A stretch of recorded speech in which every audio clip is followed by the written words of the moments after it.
Can you believe this? £500,000 to move a dot. Yes, you heard that right. £532,000 of taxpayers' money spent on a tiny tweak to the gov.uk logo. A dot moves slightly higher, recolored turquoise, and somehow it's cost enough to pay 15 nurses' salaries for an entire year. What on earth is happening inside Whitehall? Let's rewind a bit. Earlier this week, British businessman Rob Moore posted an image online showing the old and new gov.uk logos side by side. The difference? Almost invisible. A black dot after the word gov nudged upwards just a fraction and changed color. That's it. His post exploded. 40,000 likes, 2.5 million views, and one furious question sweeping across social media. How can this possibly cost £500,000? Reform UK's deputy leader Richard Tice didn't hold back. He reposted the image, calling it an utter disgrace. A perfect symbol, he said, of how the British government wastes public money while ordinary people struggle to pay their bills. Seriously, he wrote, £532,000 to change a color and move a dot. Taxpayers are sick of this waste. And you know what? The internet agreed. Within 24 hours, the hashtag moving a dot was trending across Britain. Thousands of angry replies poured in, some demanding ministerial resignations, others sarcastically offering to move dots for a fraction of the price. But a few voices tried to defend the project, saying the logo change was part of something much bigger. A broad accessibility upgrade for millions of users. Before we go any further, what do you think? Is this a genuine investment in accessibility or just another excuse for government overspending? Let us know in the comments right now, and don't forget to subscribe to England. Now 7. We bring you the real stories behind the headlines every single week. So what did the government actually say? According to officials at the Government Digital Service, the £532,000 wasn't just for the logo. It covered technical upgrades rolled out across thousands of web pages. Things like improved color contrast for users with visual impairments, better compatibility with screen readers, and updated design systems to meet modern web standards. In short, they claim it was an investment in accessibility, not aesthetics. The rebrand officially launched on 23 June 2025, after months of testing and design work. And according to the Department for Science, Innovation and Technology, the entire cost was paid from existing departmental budgets. No new taxpayer funding. Sounds reasonable. Or does it? Because critics say it still doesn't add up. 15 nurses' salaries, gone, just for a digital facelift. Zia Yusuf, head of crisis response for Reform UK, put it bluntly.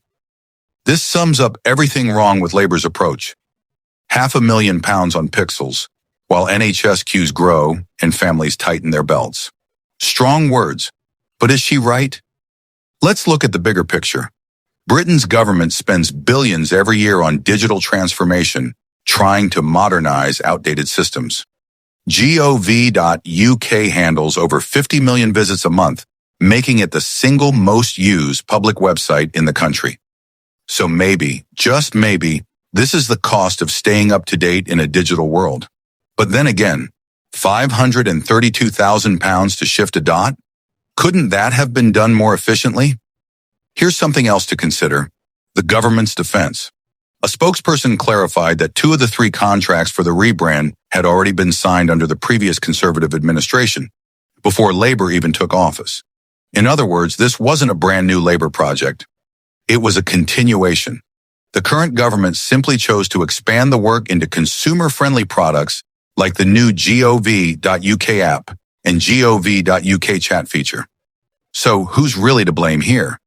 The old government for signing the deal, or the new one for pushing ahead with it? And perhaps a better question, should taxpayers care about who wasted the money, or simply that it was wasted?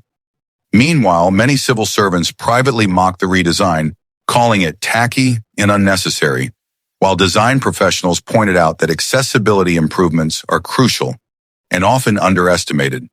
After all, millions of people with visual or cognitive impairments depend on government websites being easy to use. So maybe it isn't just about a dot. Maybe it's about making sure every citizen, no matter their ability, can access information equally. But here's the twist. If that's true, why didn't the government communicate that from the start? Why let the public believe it was all about a color change? Poor communication or a guilty conscience. And this leads us to the heart of the issue, trust. The British public has seen scandal after scandal, from wasted PPE contracts to expensive policy U-turns, and every time we're told it's all part of a bigger plan. But where does accountability actually begin? When does efficiency matter more than excuses? Think about your own job. If your company spent £500,000 on a tiny design change, what would happen? Would your boss sign off on that? Would you call it innovation or insanity? Leave your thoughts below. We genuinely want to know what you think. Should government design updates like this be publicly itemized, showing exactly where the money goes? Or is that level of transparency unrealistic in such large projects? As the debate rages on, one thing's for sure, the gov.uk. has become the most expensive punctuation mark in British history.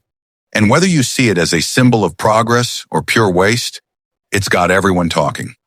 Stay tuned to England Now 7 for more stories that challenge, provoke, and reveal what's really going on behind the scenes in Britain's corridors of power. Hit subscribe, drop your opinion below, and tell us, if you were in charge, how would you spend £532,000 of taxpayers' money? Because at this rate, it seems we're all just paying for someone else to move a dot.